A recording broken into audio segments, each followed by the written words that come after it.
So Charles was cutting out the holes on the water tanks and one of them fell inside and he pretty much gave up on it, which is fair. It seems impossible, but I have a very specialized skill of getting guitar picks out of guitar bodies and I got it out.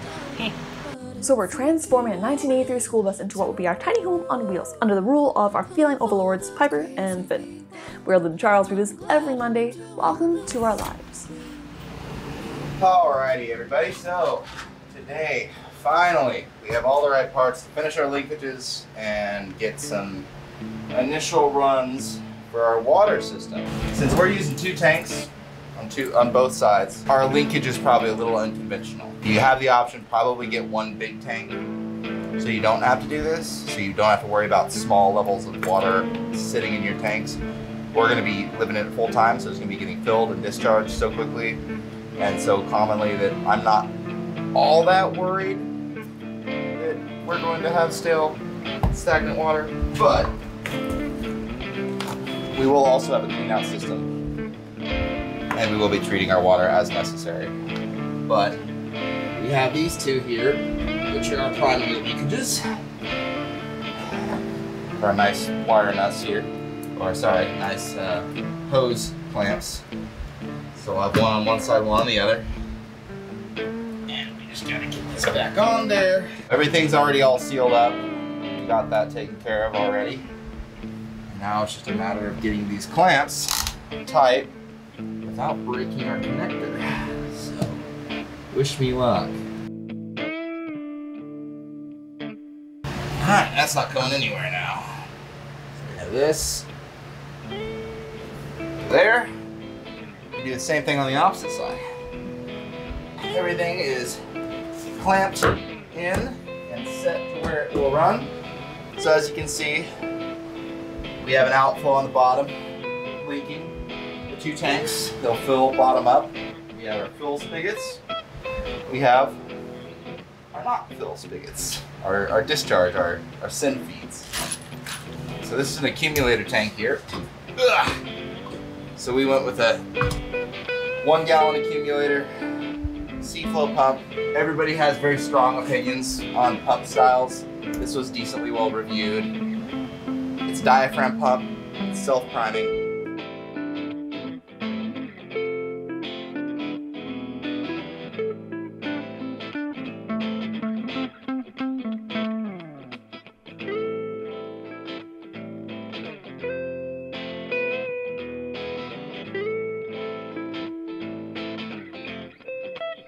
So in typical fashion of what I do all the time is I set stuff down and couldn't find it. I'm really good at that. Ask Lyd. If you ever catch you in the wild, she will happily inform you as to how I may be able to remember where things are most of the time. And I'm really good at finding other things that I didn't put in certain places. Terrible at remembering where I set stuff down. So again, adjustable hammer, make sure you have Teflon.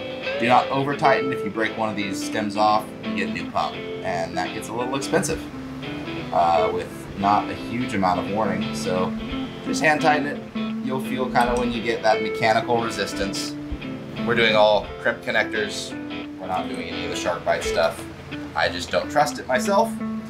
I can't say that there's a particularly compelling reason for that distrust, but I've seen them fail.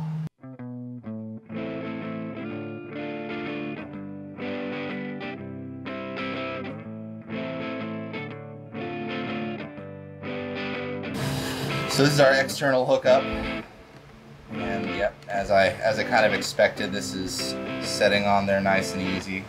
I need to disconnect this real quick. So we're going to put a 90 degree over there on that left side, sorry, passenger side, port, or starboard. 11 inches for this run. It will straighten out. Just takes a little bit of fuss to make it do so.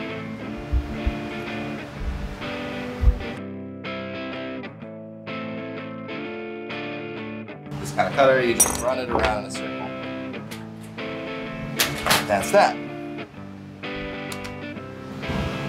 We go ahead and crimp our right angle on. One thing I do with this, because I will have to get in there and it's kind of a tight squeeze, I'm going to go ahead and crimp this, our crossover piece, on first.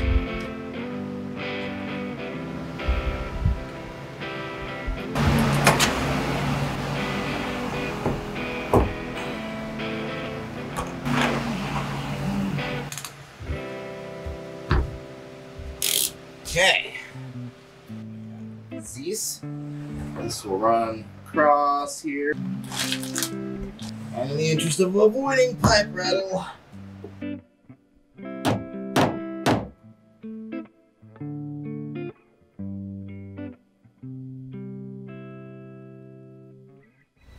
And here we observe a wild Charles, scavenging from the neighbors. Kind of like watching a bird build its nest. alright, so this cut to length, this positioned effectively where we want it to be. Make sure we get that in there. You have our crimp connector already attached. Then I'm thinking we're just gonna run a piece of PEX that's bent a bit from this tank to the other for this linkage.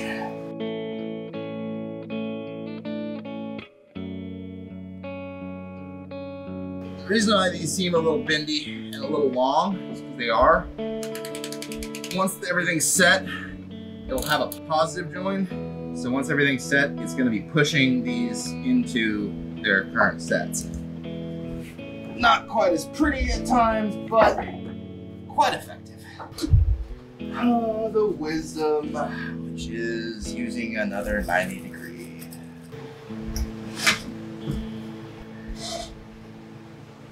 We are going to be running our whole system at 60 PSI, which is about the top end of what I feel comfortable running.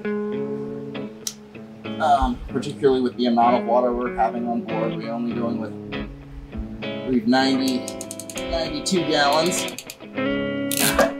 So a hair under 100 gallons. We got a 7.5 inch.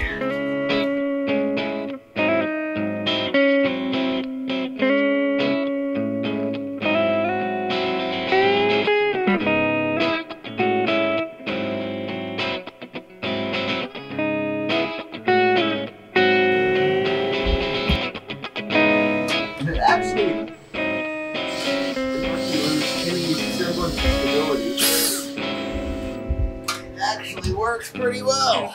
You get a little bit of a wibbly-wobbly, but that wibbly-wobbly sometimes can convince you able to reach things you can't reach or shouldn't really reach.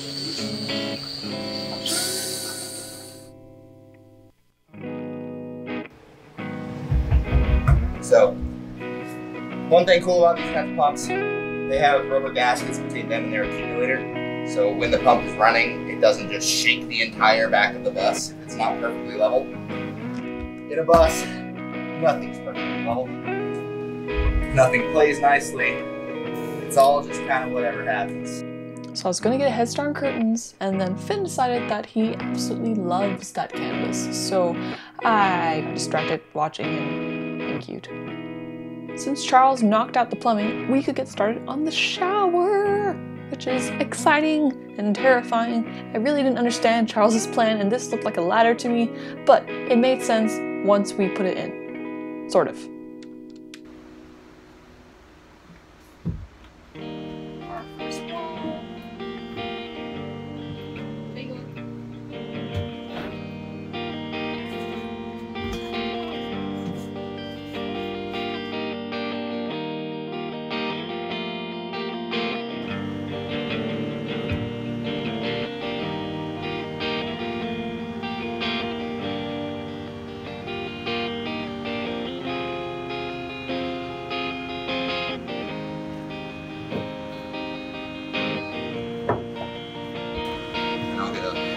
Right angle connector for that before it's completely sealed in. Okay, now I need my metal screw.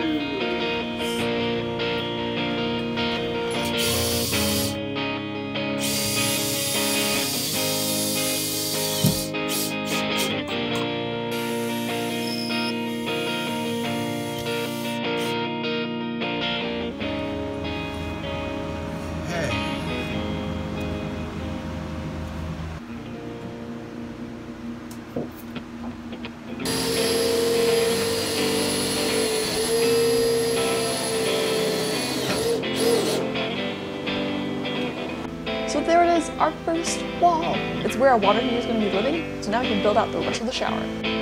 I've already ordered tiles, the grout. I'm so excited for the mess. Charles is terrified of having to drill a hole in the bus. Pop back in next Monday, see how this turns out. We are Lyd and Charles. Thank you so much for being here. Like, comment, subscribe, connect on social media, and welcome to our lives.